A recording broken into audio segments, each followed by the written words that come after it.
বন্ধুরা, নতুন আরো একটি রেসিপিতে সবাইকে স্বাগত। আজকে দেখাতে চলে আসছি কিভাবে খুব সহজে ঘরোয়া পদ্ধতিতে বরিশালের বিখ্যাত কলাপাতায় পাঙ্গাস মাছ ভাজি। তাহলে শুরু করা যাক আজকের রেসিপি। আমি এখানে বড় সাইজের পাঙ্গাস মাছ 4 পিস নিয়েছি। অল্প পরিমাণ কাগজি লেবুর রস দিয়ে দিলাম।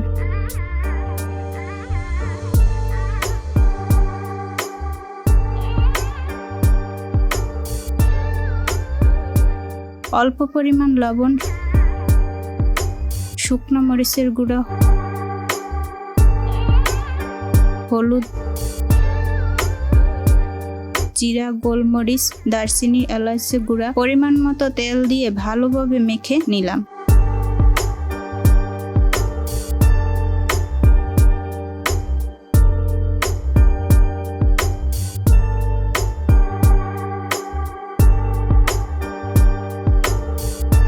আগে থেকে পরিষ্কার করে রাখা কলাপাতায় হলুদ তেল দিয়ে মেখে নিলাম।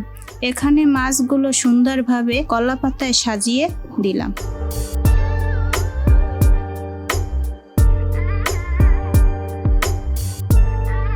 অবশিষ্ট মশলা দিয়ে পেঁয়াজগুলো মাখিয়ে সাজানো মাছের উপর ভালোভাবে দিয়ে দিলাম।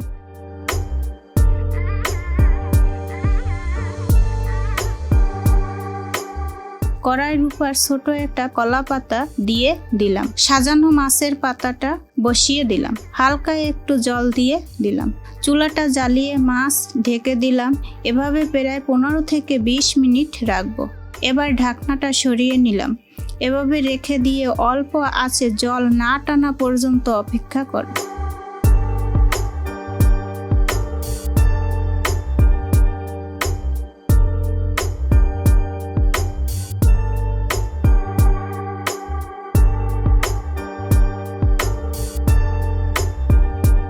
বন্ধুরা, জলটা টেনে গেছে। এখন মাছটা ফিরিয়ে দেব।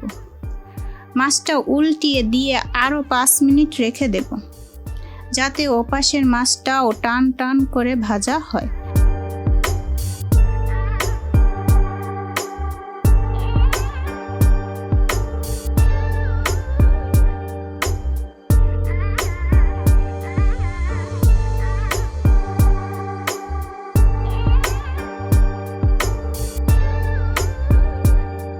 মাছটা ভাজা শেষ। দেখো বন্ধুরা, কতটা লোভনীয় হয়েছে। তোমরা চাইলেও এভাবে ট্রাই করতে পারো। ভিডিওটি ভালো লাগলে বন্ধুদের কাছে শেয়ার দিও। এমন নতুন নতুন রেসিপি পেতে চ্যানেলটি সাবস্ক্রাইব করে দিও। ধন্যবাদ সবাইকে ভিডিওটি দেখার জন্য।